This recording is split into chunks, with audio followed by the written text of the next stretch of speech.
কোরআনের অনেক কারি আছে যারা কোরআন পড়ে কিন্তু সওয়াব পায় না, বরং আল্লাহর কোরআন তার বিরুদ্ধে আল্লাহর দরবারে নালিশ করে আর লানত করতে থাকে। আমরা কি ওইরকম কোরআনের তেলাওয়াতকারী হতে চাই? না। ধীরস্থির ভাবে ওয়ারাতিলিল কোরআন তারতিলা, তারতিলের সাথে পড়বেন।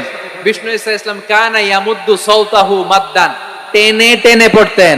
আলহামদুলিল্লাহি রাব্বিল আলামিন আর রহমানির রহিম মালিকি ইয়াউমিদ্দিন ইয়্যাকা না'বুদু ওয়া ইয়্যাকা নাস্তাঈন ইহদিনাস সিরাতাল মুস্তাকিম সিরাতাল লাযীনা আন'আমতা আলাইহিম গায়রিল মাগদুবি আলাইহিম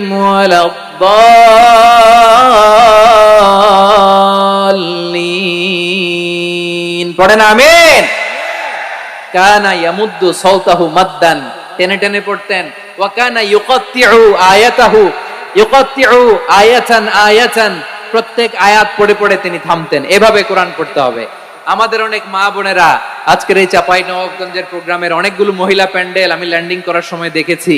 আমার অনেক বোনেরা ওনারা কোরআন খতম করতে যে এমন ভাবে তেলাওয়াত করেন, কোরআন তেলাওয়াতের আদব আর অবশিষ্ট থাকে না। আমরা তারতিলের সাথে তেলাওয়াত করব, যেমনটি আমি পড়ে শোনালাম।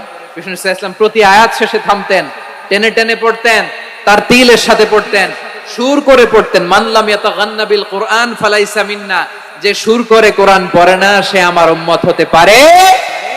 যায়িনুল কোরআন বিআসওয়াতিকুম, বিষ্ণু বলেন সুর করে কোরআন পড়বা।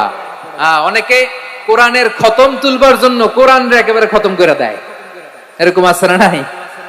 কোরআনের খতম তোলার জন্য কোরআনরে কি করে একেবারে খতম করে দেয়। না, আপনি ধীরস্থির ভাবে পড়ে যদি খতম দিতে পারেন মাশাআল্লাহ, না পারলে যতটুকু পারেন পড়বেন, এরপর অনুবাদ পড়ার চেষ্টা করবেন, তাফসীর পড়ার চেষ্টা করবেন।